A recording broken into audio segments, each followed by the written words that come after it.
Good morning, Vietnam. Good morning, Vietnam.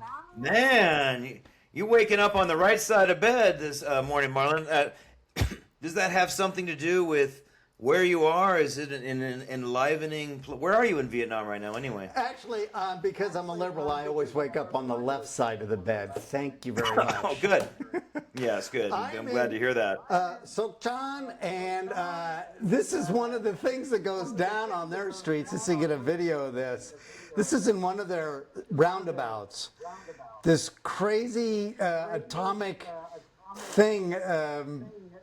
It's amazing. The whole street is lined up with all of these kinds of illuminated displays. It's pretty remarkable. You said Sok Trong? Sok Chan, yeah. I'm on a bicycle trip. I've been bicycling through Vietnam. I've got about 500 miles behind me now. You already have 500 miles behind you? About that, yeah.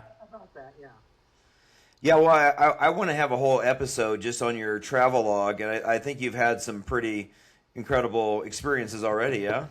Yeah, as a matter of fact, one of the things, don't we start off with our oddities? Well, we hadn't yet, yeah. So I guess we should stay true to form and do that. Who goes first? I'll go first. No, I think I was going to go first, actually.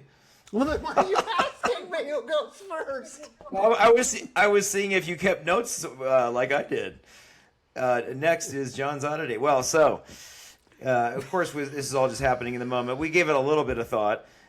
So what is my oddity of the week? My oddity of the week was watching the obsequious Republicans in Congress stand up over and over and over, giving Trump repeated standing ovations, no matter what he said, no matter how outrageous the lie, the mischaracterization, the exaggeration, and just thinking like this is really just a cheering squad, and so there was that. It was just so over the top. Well, the reason you stand up, isn't it easier to fart when you stand up?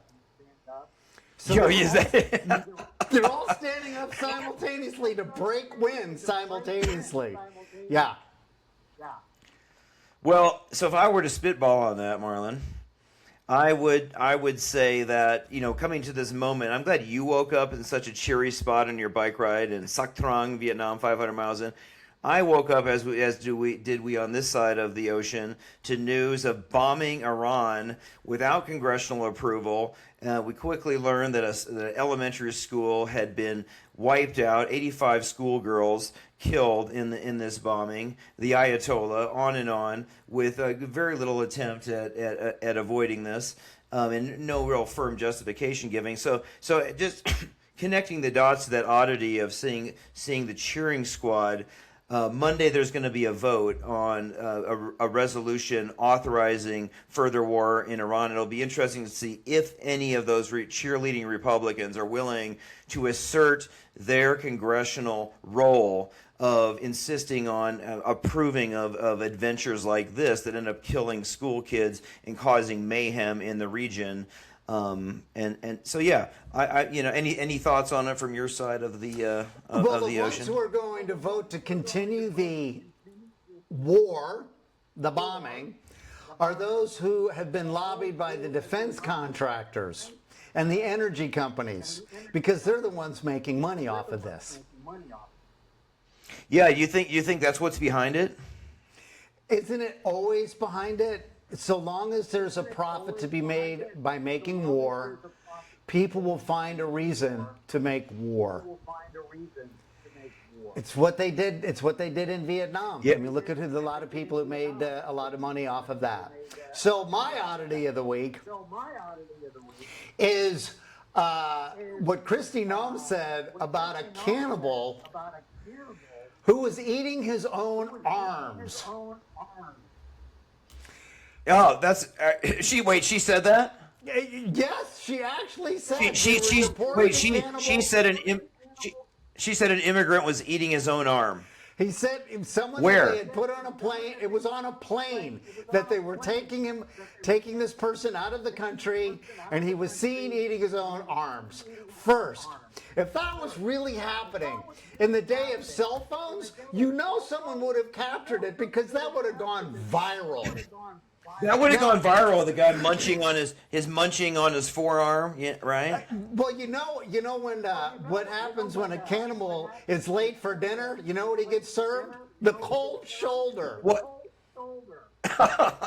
The cold shoulder. Yeah, and so this cannibal goes into a restaurant, right? And he's looking at the menu, and it's like grilled toast is $5, broiled missionary is $10. Fried Explorer is $15, but the baked politician is $1,000. So the cannibal calls the waiter over and goes, "How come the politician is $1,000?" And the waiter says, "Have you ever tried to clean one of those out? It takes all day. They're so full of shit." Oh no! Oh no! Yeah, there's a cannibal that went to a cannibal wedding and everything was going fine until they toasted the groom and bride. Oh. So that Kristi Noem must be a cannibal because she's so full of herself. Well, she is full of herself, right? And that kind of reminds me. Well, speaking of cannibalism, Yeah. is it true what you hear that Vietnamese or some Vietnamese eat dogs? Yes, as a matter of fact, in some parts of the country, dog is eaten. But in every part of the country, pig is eaten. Wait a minute. Hey, wait, Marlin, time out. I need to go cover Coco, my dog's ears for this conversation, okay? Hang on. Yes. Yeah. Coco? Yeah. Okay, well, so John's covering his dog's ears. Pork is widely eaten in Vietnam. Okay, and look. Pigs are much smarter than dogs. Pigs are much smarter than dogs. Have you ever seen a pig chasing a car? No, because they're too smart to do that. Don't they say pigs are like a 2-year-old human, maybe? I don't know. Who says that? I don't know. I've heard that. You can look it up.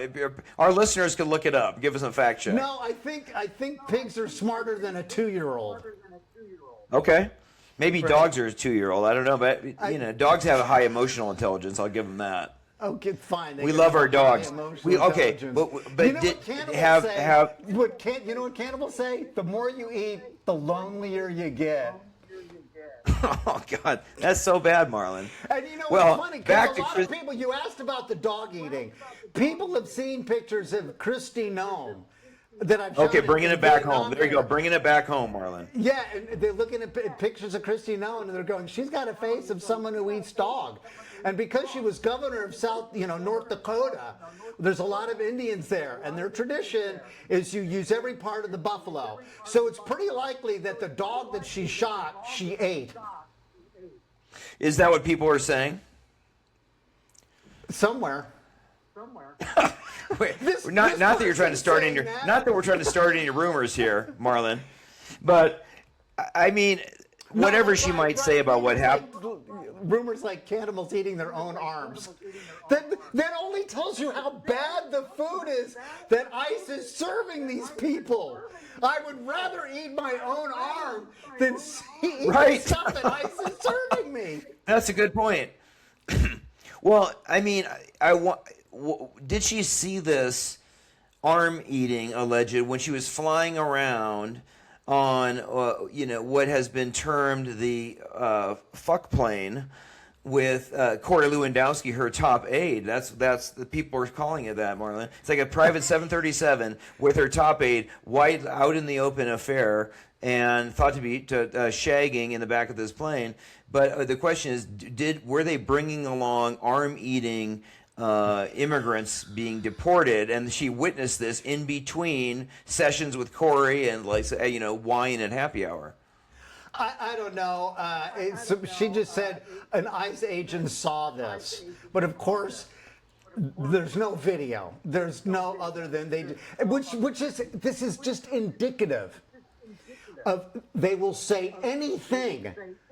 Kristi Noem, like all of the other people in the GOP, will say anything. And it's like, Right.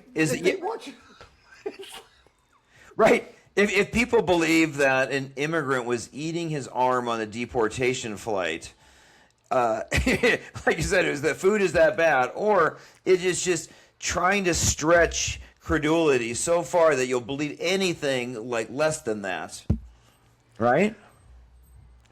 Well, look at the stuff that Trump was saying during his speech. You know, he was saying back in 2011, 2012, that Obama was going to bomb Iran to give him powers during the election, which is probably what Trump is trying to do now. If I create this war, then I can create emergency powers and take control of the elections. Or simply, if I bomb Iran, people will stop talking about the Epstein files for just a few minutes. Right, and if I bomb Iran, I will certainly enrich defense contractors that are very much tied to my administration, like Pete Hegseth and his. What kind of corruption is going on there? If I bomb Iran, I will potentially just control that region. I mean, what could be the possible objectives? And this is the exact reason why they came up with the War Powers Act and following the Vietnam debacle, right? I mean, you know a little bit about the Vietnam debacle, right? People remember our bombing there, I think. We dropped more bombs on Laos and Cambodia during that period of time than were dropped on Germany and Japan during the entirety of World War II. Wow. That's Laos and Cambodia, not beyond Vietnam. Well, the reason they were bombing Laos and Cambodia is because Vietnam is shaped like this, and that was the hypotenuse to the triangle, and it was the Ho Chi Minh Trail to bring supplies to southern Vietnam. And that didn't work because they just came out and fixed the trail again overnight. Right. Yeah. But you think, especially maybe in retrospect, I mean, when you talk to people of Vietnam about the Vietnam War, you've been there a couple of years, I mean, what do they say? They said, that was then, we want to know how you're going to treat us now. They're amazingly resilient. They're still suffering from the Agent Orange that got into the water supply, which has caused a lot of birth defects. So it's still impacting them generations later. And well, they don't you think of animosity. They don't. They just move forward. They realize you can't do anything about the past. You got to move forward. And look at America. There's still animosity being held about the Civil War. Right. Well, and I think maybe because we don't embrace the past, maybe in the way that the Vietnamese come to peace with it in a more evolved way, right? It's hard to imagine us having that much peace if it was in reverse. That we keep repeating the sins of the past, whether it's bombing now Iran like we did Vietnam, like we did Iraq. How did that work out? And weren't these guys, wasn't part of the Trump movement America first and no more forever wars? Isn't that like a core thing that we heard about? Speaking of, will they actually stand up for those values? You heard Trump say a lot of things. The man just will lie about anything. Kristi Noem took a page from his playbook. He lied about making things affordable. He didn't. You know, he doesn't tell the truth. Right. So. Period. That's just it. This is why it's important that Monday there's going to be a resolution putting Congress on record for a resolution authorizing or not further war with Iran that the Democrats are bringing in. Thomas Massey, Republican from Kentucky. And so people should call that number, 202-224-3121, and ask your member of Congress to stand up for their role in insisting there be no more unilateral bombing of Iran or anywhere else. So that's that we'd like to leave our listeners with an action item, and I think you may have something that's a little more lighter fare. Lighter fare? Perhaps. lighter fare, Yeah, like something, something about a. this cannibal's talking to his brother and says, "I really hate my mother-in-law," and he says, "So just eat the noodles." Oh, you're right. What about the? Yeah, no. You were telling me earlier. I'm going to remind you about the pig. Was it the pig or the dog with the wooden leg? I think it was the pig. You know, so like I said, the pork is very popular here, and the farmer's walking has a pig with a wooden leg, and a passerby goes by and says, "Hey, how come your pig has a wooden leg?" And the farmer says, "That pig, son, let me tell you something about that pig. My house was on fire. My little girl was stuck up in the second story. That pig runs in the house, climbs up the stairs, and rescues my little girl." And the guy goes, "My God, that's extraordinary. You saved your daughter's life, but why does it have a wooden leg?" He says, "Let me tell you something else about that pig, boy. My son was on the combine machine. It flipped over. Pig jumped up, switched off the controls, saved my boy's life." The guy goes, "That's extraordinary. The most amazing thing I've ever heard. Why does it have a wooden leg?" Farmer says, "Son, Yeah. good pig like that. You don't want to eat them all at once." Oh, that's so bad. No, it's actually very tasty the way you prepared it.